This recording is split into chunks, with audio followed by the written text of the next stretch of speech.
Being force-fed chocolate and cookies. So How sorry, horrible! How everybody. horrible that sounds. The things you have to endure. So, just to make it really good here. Yeah. So, I've Well, I been. can see every competition, so if you want to, I can share my screen, and I don't know whether then you can broadcast that. I think I've I haven't figured out in the OBS yet to really how to say find a good way to broadcast what is being shown to me in say, for example, Discord and stuff like that. So if I start off by this is the Excel sheet, and I will actually share here in the I have to find the right window here in the chat with anyone who wants to. So this is the Excel sheet. That is a OneDrive link to that Excel sheet. It is you can view it, so you can view it directly, but you can actually also copy it down to your own computer and make your own predictions. It is made so that you just put in the numbers over here. Let's just figuratively do this, the free predictions and the wildcard. And down here at the bottom, you have a nice overview of your predictions for all the different leagues. So you can actually go and copy this onto the chat somewhere if you want to put in what you think is going to be the predictions. And I think it could be funny to see if people make their own predictions and post them, and then at the end of the season see who gets closest to predicting the right players that is going to win. So that is sort of the magic of this, at least. Cool. So Phil, you are the Should we start at the bottom and then work our way up to yes, the I top? think so. So before we kind of go onto my one, so I'm doing tier 3, which is the Barron Hills West and the Colsa Hills East. Just give an honourable mention to a couple of tier 4 coaches. So first one I'm just going to name drop is Durfel15, who's playing Wood Elves, and that's in the Dracold Forest Central. Was the only person to stop me from winning all 4 games at a tournament, so I have a very high opinion of that coach. I think Durfel could do pretty well. He is away though for 2 weeks, so that might stop him. The other one that I wanted to name drop was, I've forgotten which division it is, but it's not in mine, but that's Blue Lights. Yeah. Blue Lights won the conference at a complete canter. I think won 9 games and lost 1. Really good coach. Disliked the humans, so changed, and I think that's why they've ended up in tier 4. But I think there's a really good coach there, and I think Definitely. you'll be seeing Blue Lights in the Premiership not too far in the future. So I will start with my dark horses, and we'll start in the West because West is best unless it comes to UKBBL finals. So I'm going to start with my dark horse, and my Yes. dark horse is Blitzy, and his Elven Union. So my reason for this is, I mean, you could make a pretty solid argument for an Elven Union side finishing in any place, and so the dark horse feels quite a sensible spot to put them. Just purely from the fact of the roster's quite short. If you look at Blitzy's roster, it's 11 players. There's some good players on there. I mean, it's not like it's bereft of talent, but you're playing Elven Union. If you get a few early casualties on a few of those key players, I mean, you've got 3 catchers on there, 2 with block and dodge, which is really good, and you've got the blodge step blitzers. But if you get key injuries to those key players, it's going to start to become really quite challenging. I know you get some really good access with the wizards, but the star players, they're just too expensive for the elves to really afford. So they're going to be my dark horse. My third place I had was the Laurel Lawn Forest West champions, from last season, and that is Lokistar and his Orcs. So Orcs have, I mean, apart from apart from a couple of teams, I think Orcs have tended to struggle to dominate in divisions. Obviously, won the West. But again, Lokistar's got a really, really good team in terms of the stats of kind of how they performed. Obviously, they've played 14 matches in total across sort of all competitions, including FA Cups. 9 wins, 2 draws, 3 defeats. Win ratio of 64%. So I mean, Lokistar knows what they're doing with that team. Plenty of block and guard. The big end blockers have all got block on them apart from one. It's just a really, really solid unit. And with 12 players, I think once the attrition starts to bite from the fact that they've got a tackle mighty blow player in Varaka to hatch it, they can then start to throw some speculative fouls just to try and reduce the numbers a bit more. My second place, and this is the one which is possibly going to cause the most controversy because it's massively different from the review in the Barron Hills West. My second place is going to go to Ironclaw and his human roster. So if you look at what Ironclaw did actually in the league, in the main league when he came in, he actually had a pretty decent record, and I really, really like this human roster and where it is. It's I think they've already played one game. They might have already played one, but they've got a movement boosted blitzer in Quentin Greyblood, which is also mighty blow tackle. You've got a blodge step catcher. You've got another human lineman with block and guard. I mean, it's just a really, really good and well-built team, and I think that's going to cause a lot of problems for a lot of teams, particularly as the division itself is reasonably hybrid in nature. I think humans are really, really good at the TV that the league is playing in. So they're my second choice, my runners up, and my winners. I'm going to go for is Arctic Antarctic. If you look at the stats for Arctic Antarctic, it's really good and plays another couple of leagues, which he's doing really well in. I'd actually say that Lokistar has the better roster currently, but if you look at where like the star player points are,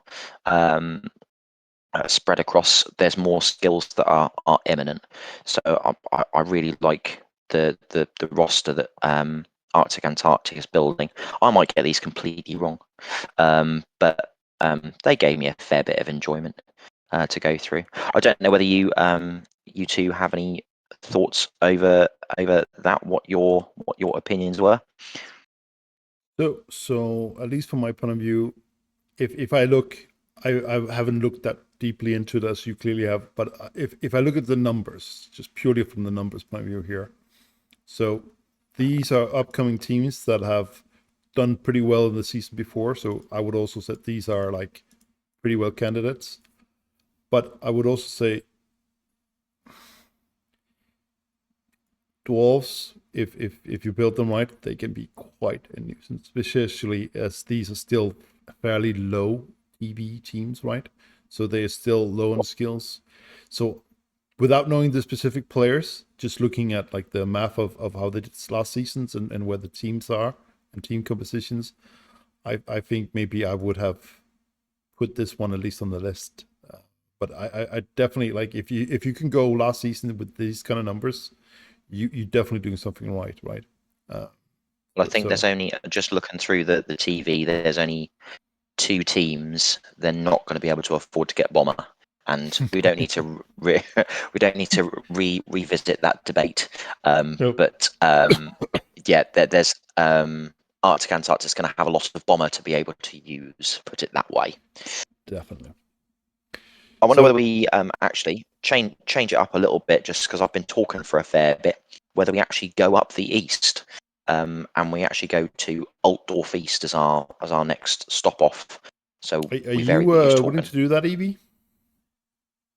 Yeah, that sounds good. I mean, I'm doing the Prem stuff, so I mean, we might as well like do one a piece, right? And then Just filter it back down. So just also for people who are reading this, what's going on here. So the way that I make these are the results from last seasons. So these are the points and the seasons, the leagues that they're coming from. And I sort of color coded it from where it is. That means, for example, up here, you have the Prem and you have the Hills and then you have the Altdorf. That also means that if you look at these numbers, that these 19 are from the Hills leagues, these 17s are from Altdorf, and these 9 are from Prem. So it still should tell you something, that even though that these might not be as high, they played also in a league that where getting those points probably are a little bit harder to get. So You're, by the way, you're still on the game screen. oh, I'm still on the game screen. That makes it so much harder to have any idea what I'm talking about. So probably it makes it a little bit easier to have a look here. So the idea is basically for the different leagues is that there's a dark color for the higher leagues. That means that they have gone down a league. Those lighter colors means they've gone up, and those middle colors means that they have sort of stayed at this league. That means also that these 19 points were against opponents that were comparatively probably easier than those opponents that these played or these plays.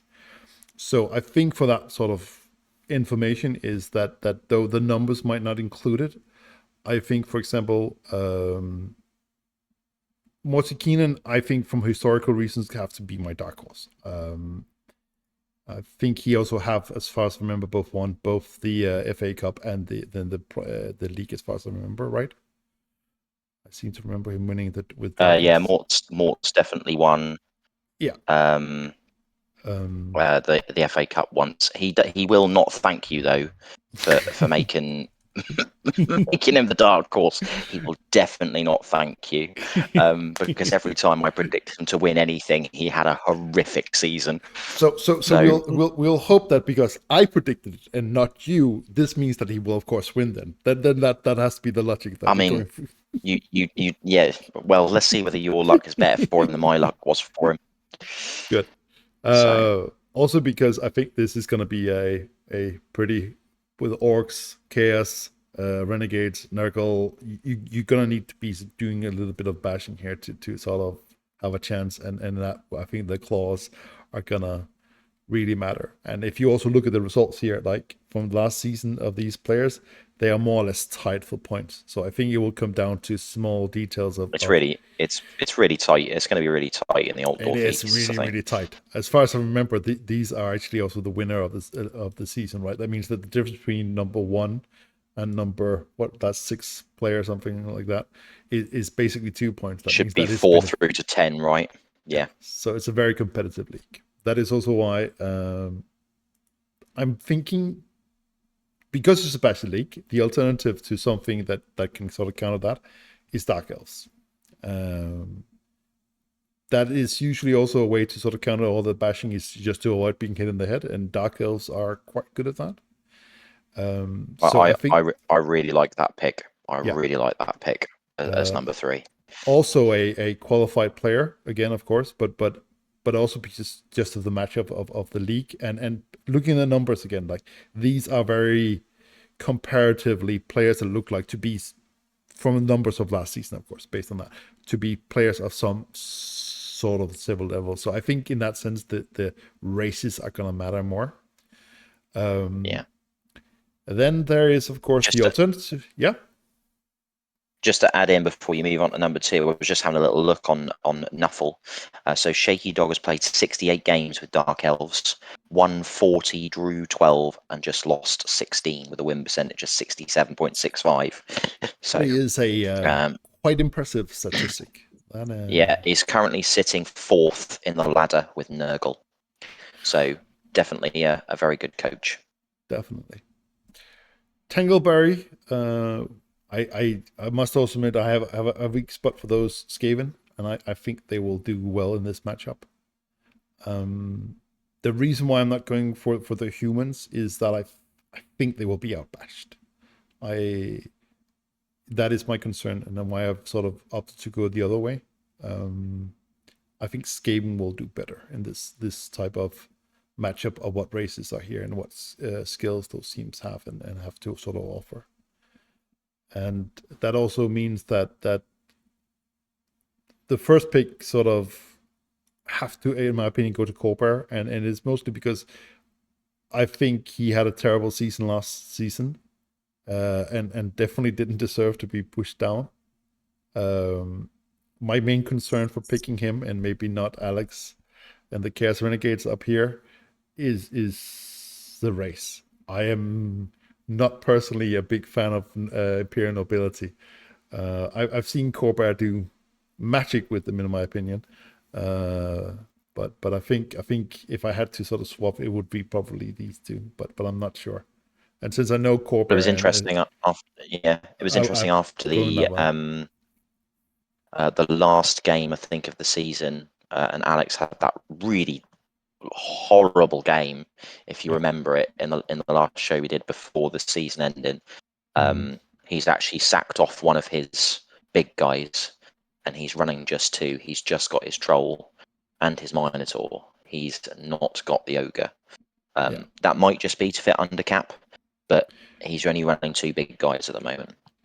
But it also offers a bit more stability to a team that is infamous for being, let's say, fickle at times with three big guys, right? So, so what do you guys think? Yeah, I think they're good picks. Cool. Yeah, I think they're pretty solid picks. I do agree. I think in a division where there is just an unreal amount of bash, you kind of just have to be the biggest of the bunch and just punch harder. But I do like a little bit of Skaven and Dark Elves, because sometimes they can kind of just, if they don't break, they can just run away with the game, and that's kind of what they do. If they start to get kind of beaten to death early on, then it might just snowball and they might just have a pretty bad season. But I mean, that's kind of the gamble that you're going to play. Yeah, I mean, I was actually going to say that the problem might be for the bash sides is that they're gonna build to beat the bash, and so you might actually see Dark Elves and Skaven have a much easier time, because there'll be a lot of guard, there'll be a lot of block, there'll be a lot of stand firm. Is there going to be a lot of tackle around for the gutter runners or the blitzers? And that's actually where I think you might see the Dark Elves and the Skaven in particular do quite well, just because the lack of that. Yeah. That kind of counter to the agility. I agree. Also, the problem with that many bash teams is that you usually go into this. You will have teams matches where you roll good on your injury dice and you will have the removals and you will win. But if you are running into another bash team and you have bad luck on the injury dice, you're gonna be the one who gets bashed, and that means it's more swingy in that sense. But yeah, Skaven especially is also a very fragile team, so it sort of suffers the same sort of. It swings wildly one direction or another. So. So see where the Prem East is at then, where we've had the last few champions from. Yeah, we've got to start with the East. I'm on Team East myself, so I've got to start with the East. My dark horse is going to be Muppets and their orcs. So I actually met War Muppet in real life not too long ago at Andy Davis tournament, and I looked at his team and I was just like, okay, I like this a lot. Like, it's got some pretty good stability. It's got some good counters. The thrower's really nice. It's got movement 6. It's got on the ball. It's got leader. So orcs having 4 rerolls is kind of nuts. And then you've got the big ones that are quite nicely built. A little bit of block guard in there, and little bits of tackle. And they do have the mighty blow. So as long as they're positioning correctly, they should be fine. And then as the season goes on, I believe that these blitzers are going to get some levels, and I think it could develop into quite a scary team. And they've got a couple of tackle players in there, and there's a fair few of fair few teams that's going to be really good against. There's multiple Elven Union. There's Underworld. I think there's 3 Elven Union. There's Skaven. Even Undead, like the Ghouls have dodge. There's 2 Blackhawk teams with stunty goblins gonna get punched around. You got a Denny's as well in there.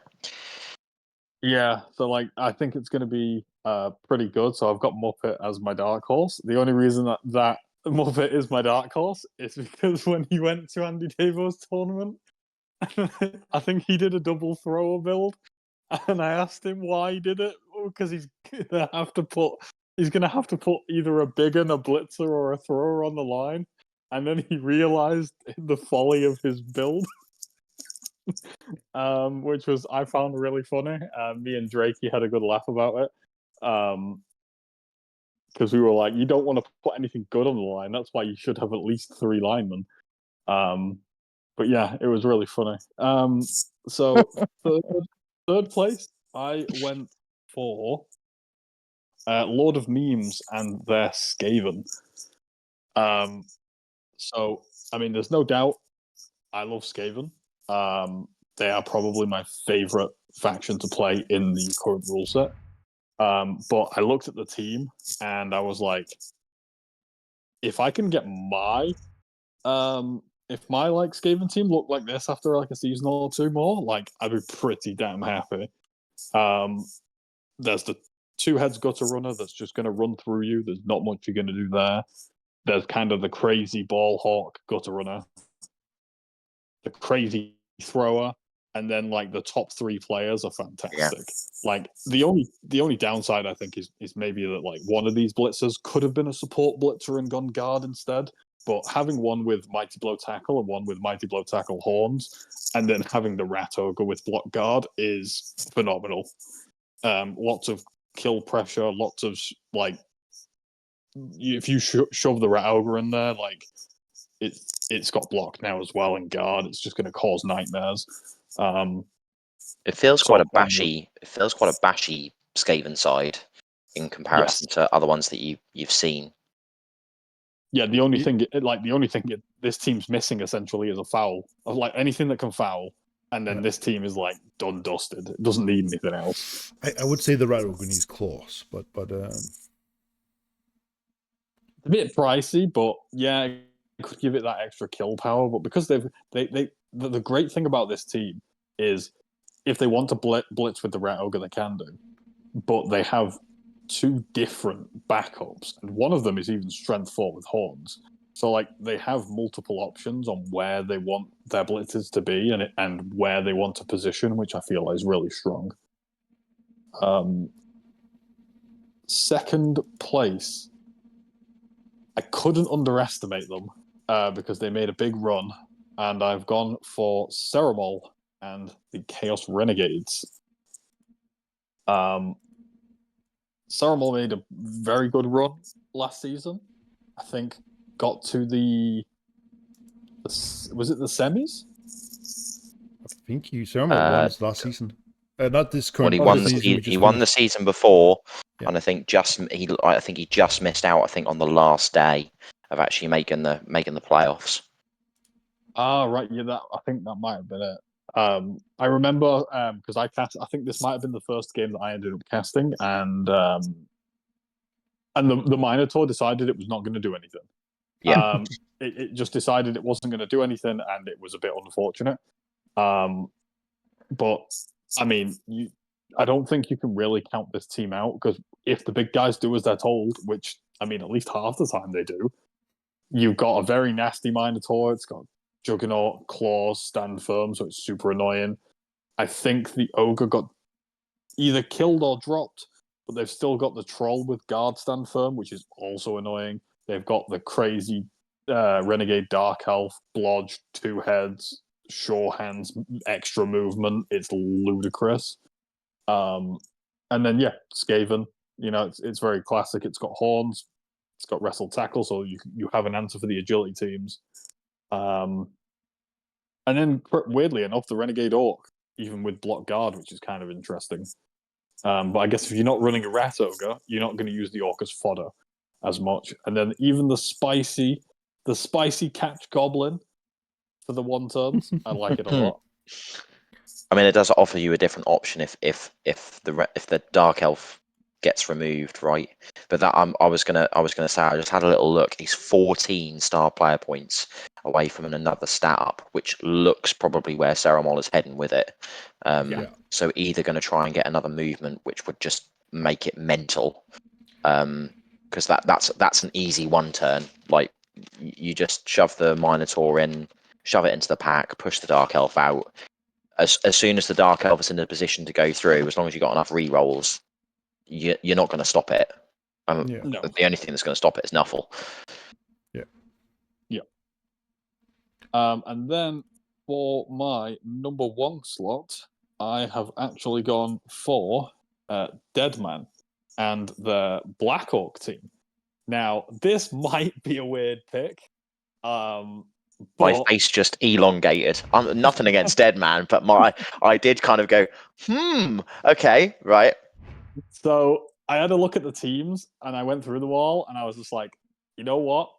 I like this team. It's got the initial, like, just, I don't know, it's got that wow factor. It's got a really good troll with block guard, stand firm. The only thing that needs now is like defensive, and it's perfect. It's got multiple block guard. It's got a super Black Orc that's got all the skills in the world. They've got the sneaky get dirty player goblin, and they've even got the crazy goblin that's movement 7, blodge, sidestep, and has even got sprint now as well. So I can only imagine that they're going to be aiming for either more stats or sure feet, and it's going to be difficult to stop. And with the amount of guard that's in here, and with the sneaky get dirty player, I can just kind of see that, like, it could just snowball for them. And from what I've seen and from what I've played in other leagues, when I play Black Orcs, Black Orcs only really struggle against the agility teams. There's a few Elven Union in there, and there's a bit of Skaven and stuff. But like, if they can just kind of get a hold of stuff, it's just gonna get deleted. Like, it just is. They've got all of the right tools to fight whatever comes their way on the bash side, and then it's just up to them how they handle the agility side. Yeah, I mean, I got to say, looking at the team, it's a really nice team. I think the thing that Deadman's going to find is if he receives first half, I think more often than not he's going to win.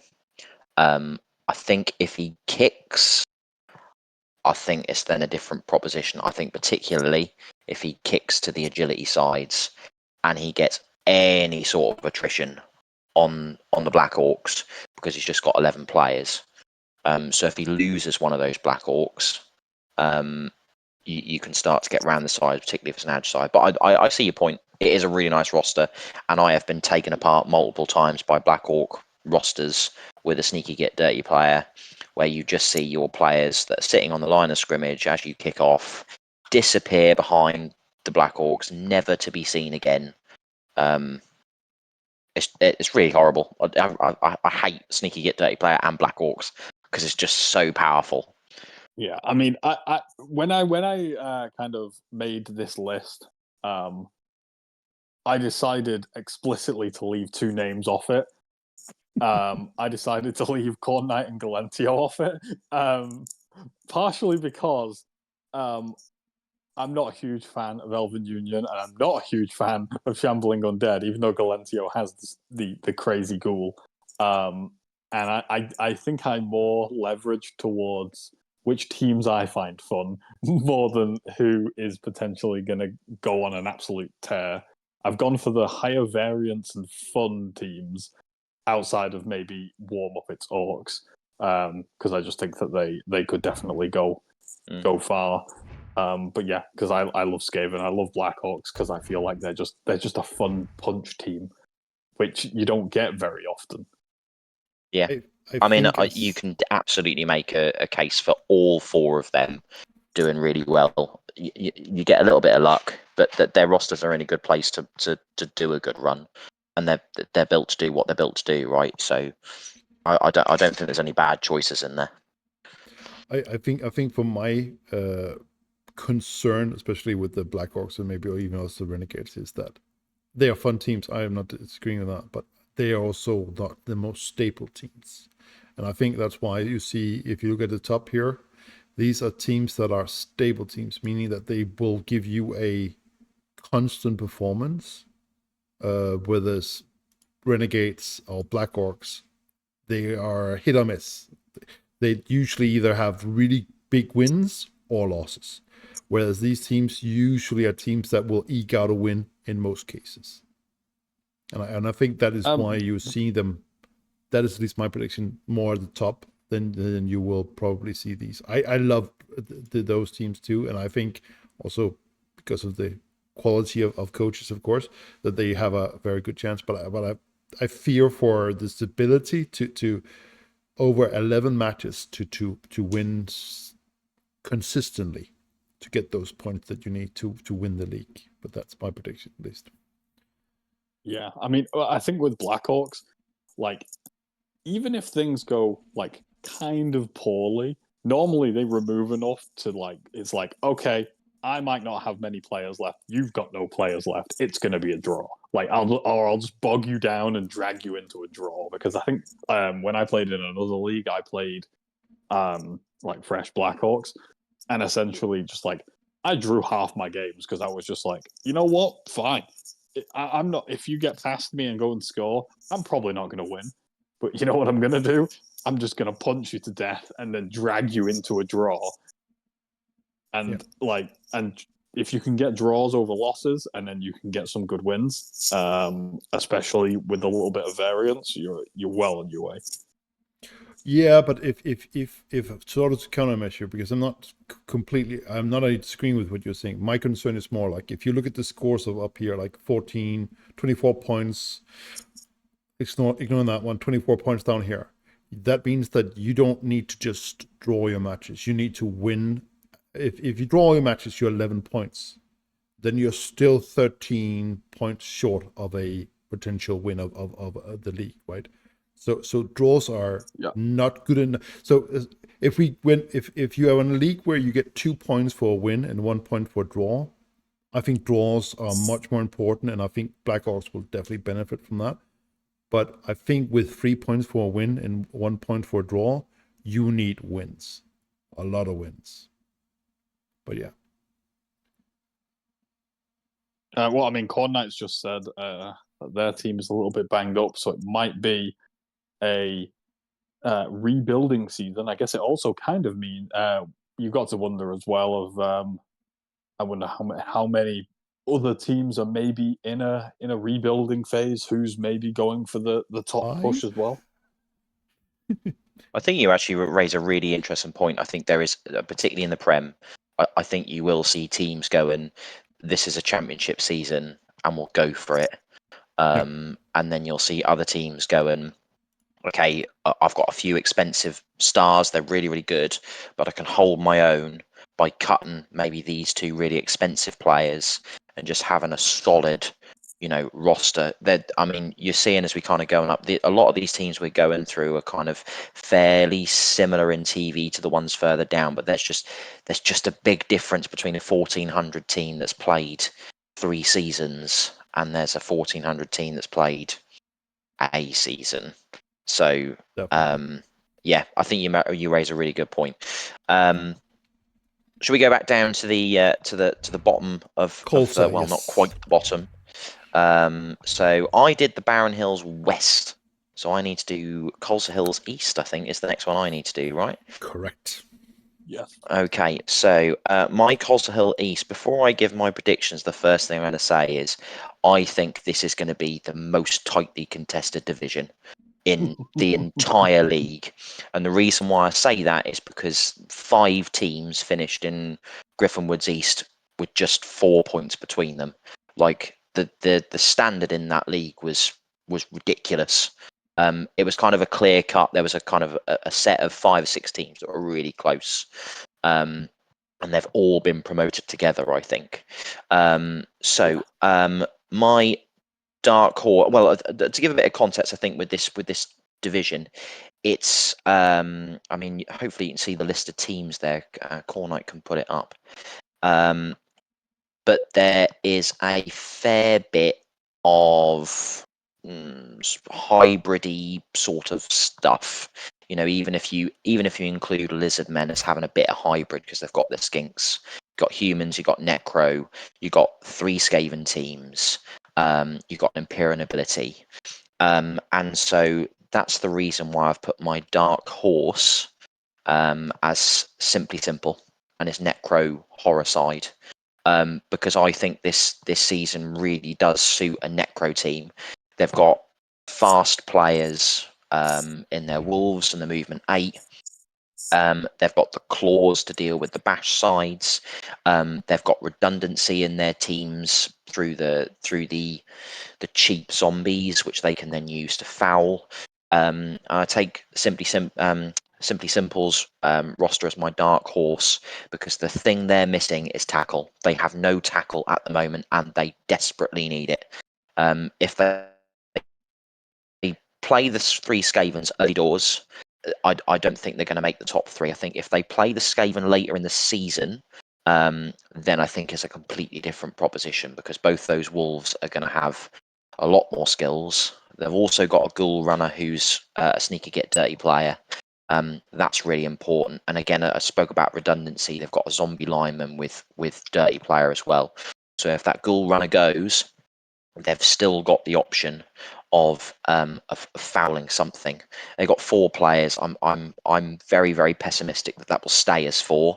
Or sorry, 12 players. I'm pessimistic it'll stay as 12. I think they might go up to 13 just to lean into the foul game. But that would be my dark horse. My third place. So I'm going to say these 3 you could put in any order, but just because he's sitting on this call with us, I'm going to give third place to EV, whose record at the end of the season was ruined by illness. But again, I can't really separate any of these top 3 that I've got.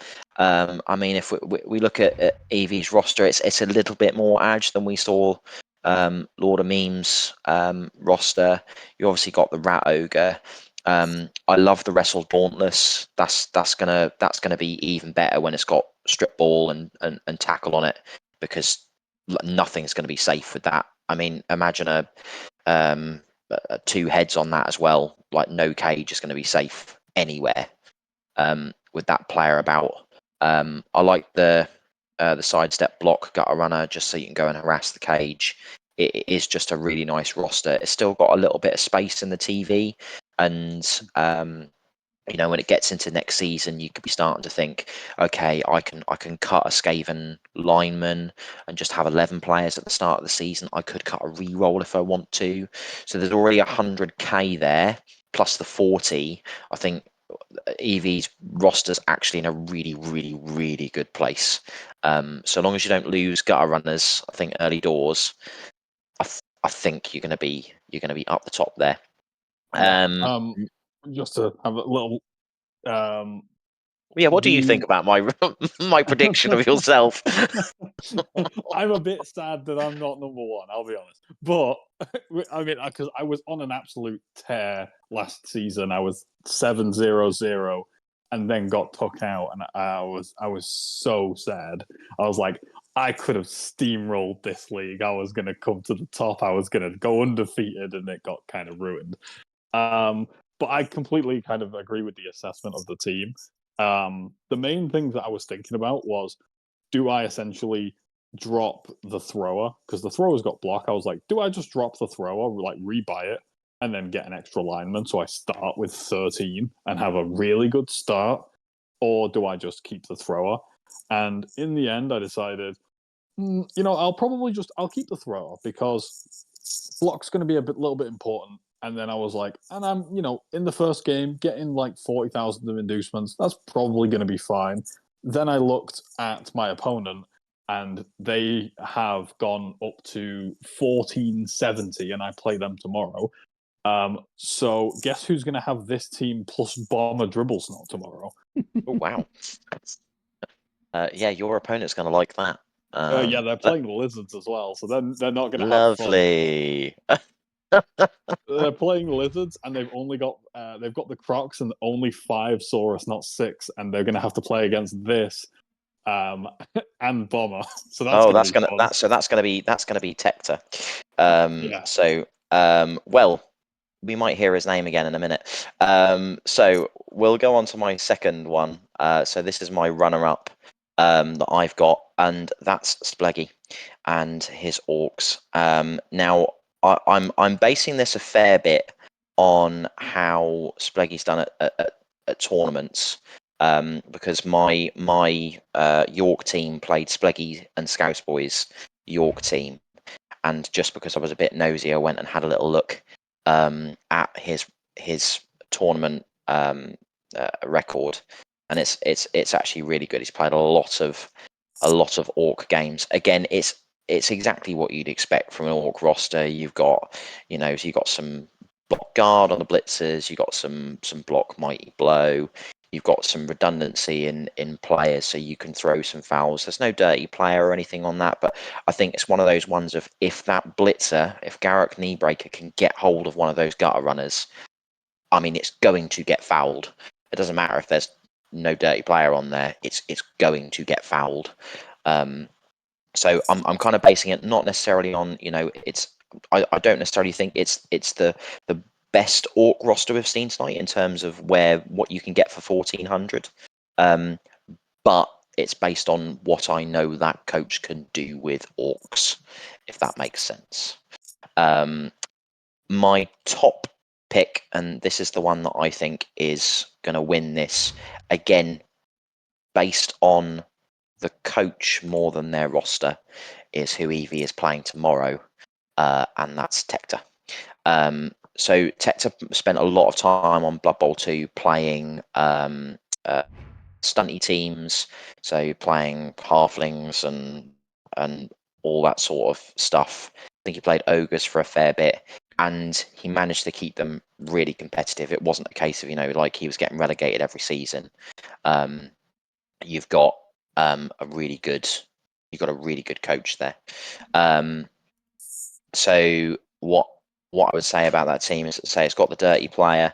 It's got a sure feet skink, so you can have a go at a one turn with defend.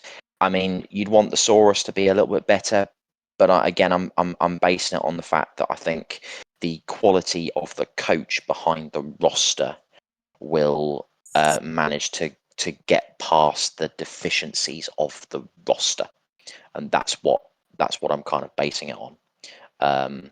What do you think, gents? The first thing I'm thinking of is they've dropped a player, so I'm not going to get Bomber in my game tomorrow. So that's a bit unfortunate. However, they had another. I think they had another chameleon skink that also had or like another skink that had diving tackle. So I mean that's going to be good for me. But yeah, I think I remember playing against Tector last season, and it was quite a close game throughout the whole thing, and it basically just turned into gutter runners versus skinks, and me trying desperately to avoid diving tackle because it's the most annoying thing on the game in that matchup. And it was basically just like my lineman and Rogue are keeping their Sauruses and Crocs busy while they just had a fight over the ball in the background. And I think, if I remember correctly, it ended 2-1 to me, but it was very close. I mean, as I say, I think we're blessed in our league about, we have some newer coaches as well, which is great because we obviously want to encourage new players in the game, so we keep it going. But we have a lot of very, very, very good coaches playing all the way through the different divisions, and yeah, I just think Colsa Hills is going to be super, super competitive. I mean, you could have the conversations about other coaches in that division, I just think it's going to be really close. I wasn't able to mention Sonny either, who I think is going to be, Oh, Sonny's not going to be in there. Who's gone in place of Sonny? Someone has. Manny, I think Manny's gone in there instead of Sonny, who re-rolled. But yeah, there's some other really good coaches in there. Yeah, Mathimus is also in there and could do really, really well. And I'll just make sure that Mathimus is not skipped over. Yeah, like Mathimus, I think I got to play Mathimus first game of the season, and I was super happy because I was like, the last thing I want to do as Skaven is play humans after they've had some games. And now I don't really get that option anymore. But when I play Mathimus, I'm probably going to get Mighty Blow a little bit, and it's not going to be too nice for me as I can't exactly outrun them. I think the humans and the orcs are the only ones I'm necessarily worried about. I'm not too worried about like Necro or Lizards or other Skaven or the Chaos Chosen at all, mainly because the Chaos Chosen aren't got to the TV where they're killy enough, and the Necro can be kind of annoying, but I feel like Skaven have like a solid matchup into them. And then obviously Skaven versus Skaven, it's just going to end like 4-4 or something. Everyone wants to watch those games, though. They are good, fun games to watch. They are. So technically, we are out of time, but I think we'll continue. I, however, have a hard end in about 15 minutes, so we need to cover the two last leagues here in the last 15 minutes. So I will be fast. It's all good. Probably go over my league a little bit quick then, also so that we have a little bit more time for the prem. Again, I think if we look at this league, it's a bit of a hodgepodge of teams moving down and teams moving up.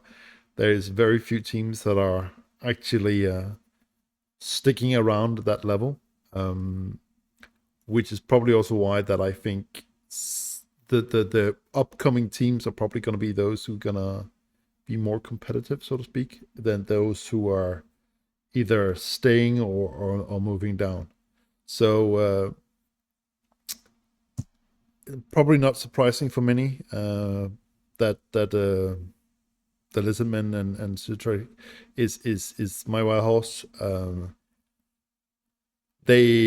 Lizardmen, for me, from my point of view, is probably the worst team to play against. I hate playing against Lizardmen. It doesn't fit my playing style. And a good coach, there's definitely that. And if you look at the composition again of this league, I think Lizardmen will do well. So with the combination of being on a bit of a hot streak, and being a good coach and having a good team, I think is probably why I'm going to go with this one. And then talking of the hot streak, I also think that's why Tarum is again a good coach, but also in a right. So after you come to Barren Hills, you have roughly about 22 matches. So your teams should be now not fully fledged, but functional, and then Skaven starts to really shine. At higher TVs, it becomes a little bit more troublesome to compete with the other high TV and performing teams that are fully fledged and fully built. Also getting good players, of course, and being on a hot streak also, of course, helps. Then we have Ducklow, a fearful coach, I was going to say, someone to be reckoned with. Chaos Renegades. I think the reason why I ended up putting him at number 2 and not number 1 is mainly because of the Chaos Renegades instability. I think that might end up costing him a point or two throughout the season at least, and that might cost him the top spot of the league. But of course, a good coach can minimize these risks, but it's still a team itself that is not the most reliable team in itself. And then we have Tapestry, again, a Lizardman player. Also a very, very good player. I think he mainly struggled last season in Prem from having a Lizardmen team that was underdeveloped compared to the other teams that he was playing against. And Lizardmen needs a fair few more matches to get to somewhere competitive, which is also why he did better towards the end of the season than the start of the season. So I think from his point of view, hopefully the team is now at a place where it starts to be really competitive and can do a lot of damage. And comparing again to the other races that are in the league, I think a lot of them will struggle with a Lizardman team to fight with, if I look at the numbers. So that's at least my prediction. I don't know, what do you think, guys? Tap being top, I think it's good. I think Little Win can count himself unlucky a little bit that he's not in the predictions for the top 3. I think he's got he's a really good dwarf player. I think he just suffered a little bit last season. I don't think he's going to be out of the Prem for very long. No, I think the problem is about right. I was going to say I think the problem is for that goes for all leagues almost is that due to the quality of players, it is not a question of like who could make it. It's more a question of like, so who is more likely to make it, because there are so many good players that it's like, oh God, do I pick between that one or that one? Because it's like they're both good, but which one? I think it comes down to a little bit of luck, and also again like team development. Where are the teams in their sort of say life cycle? More than necessarily. Also, of course, the quality of coaches matters a lot, but I think that like again, like if you look here, 22 points to 18 points from the same league, more or less, right? So it means that these are super competitive, and then I think it becomes more a question of like where are these teams in their life cycle, more than it's necessarily that one player is so much better than the other that they clearly are gonna whack all the other players, so to speak, right? But it's that just doesn't happen at the top end, really, does it? At this point, there's too many like either very solid or really really good coaches.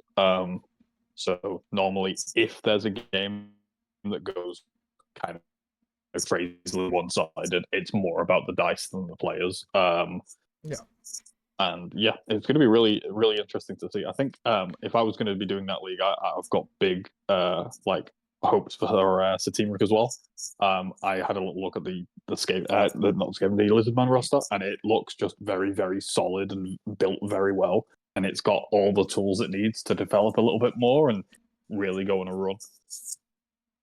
I was going to say, like, this Lizardman versus that Lizardman is going to be a mirror match from going to be really interesting, I think. Right, we're on to the Prem West then. The finals league, yes. So my dark horse of the Prem West is Phil. Because one, I don't think you can ever count out Dark Elves. They're one of those teams. I had a look at the team. It's got a sure hands lineman, which I think can't actually be like, it's actually like a pretty good thing. Because there are a couple of teams with strip ball, that kind of stuff. So I actually do like it as a backup. And then obviously the blitzers are built very, very nicely. Same for the witch elves.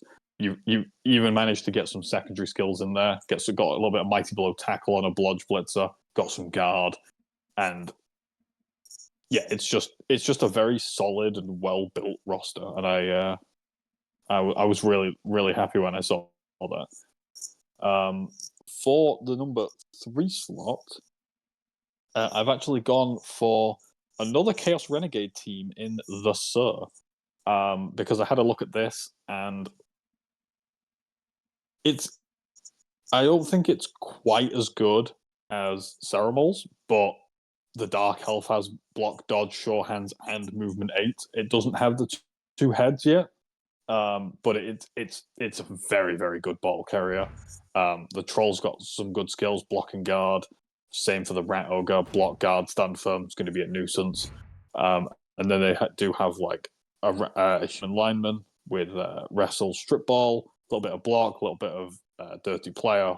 It just seems for a Renegade team, it seems very well-rounded. I think they did have to drop the Skaven, or the Skaven might have died, so I'm guessing that's probably going to be one of the first pickups that they get. But the rest of it is very, very solid. Let's see. For my number 2 pick, I've gone with a Shambling Undead team from Fantas.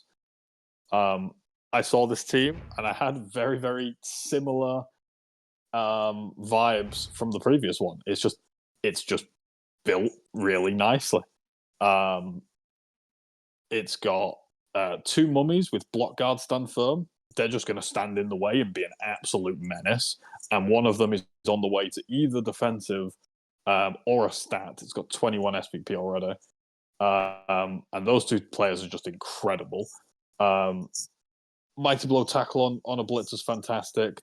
There's a ball hawking ghoul. There's a block ghoul, a block sidestep ghoul. There's just lots of things here. The only thing I think is missing is maybe sure hands. I feel like in some matchups you're gonna really need it. But outside of that, like even the zombie linemen that have random skills, you've got 2 random wrestles and a random dirty player, and then another zombie with random dirty player. Like once this team gets a bit of a bench going, it's going to be very, very scary. And I decided to go for an agility team. So number 1, I decided to go for the Wood Elves of Simo. I've played against Simo on the ladder. They're like a fellow Xbox coach. I've played against them on the ladder a few times. Well, a few is probably an understatement. And I've played against them in the semi-final of another competition, and they are a really, really good like agility style coach. They've got block guard on a tree, which that tree's development is fantastic. Whenever I play Wood Elves, my tree never levels up because it punches things and it just cuddles them, and it's fine. They've got, War Dancers, fantastic players. One's got strip ball and tackle, finished player basically. They have a kick player. They've got a very good thrower, and they've got a kind of crazy one-turny catcher it's got blodge, sprint, sure feet, sidestep, and it's on its way to getting stats. I feel like once this team as well gets a little bit of a bench, it's going to be quite difficult to stop them, because I know Simo is a really, really good coach that's caused me more than one headache. So yeah, There we go, folks. Those are that you can see on the screen. Those are the those were our predictions for top 3. We might come back at some point later on in the season and see how well we got on. We've got sort of about a minute, I reckon. So last question, gents. UKBBL champion from the West or the East this season? it has to be West. It has to be our turn. EV? No, it's going to be East. So I am going to look at this as just completely on the fence. I genuinely think it's the West's turn. I think like it's got to be like there's some really good coaches in that West. Yeah. It's got to be West, right? So I would like to point out, for me, it's not a question of quality. It's a question of that just statistically, it cannot keep being red. It has to be black at one point. But yes, I would just certainly remind everyone, there is a link that you can use up in the chat. I'll post it later tonight in the chat, where you can find this sheet and you can fill it out and you can post your predictions. I would love to see your predictions. And then I would love to see at later stage in this season how close people are and who got the closest. Yes. Cool. Any other comments before we close down for the stream tonight? Have a lovely evening, folks, is all I'll say. Yeah, take it easy. Bye-bye. Bye.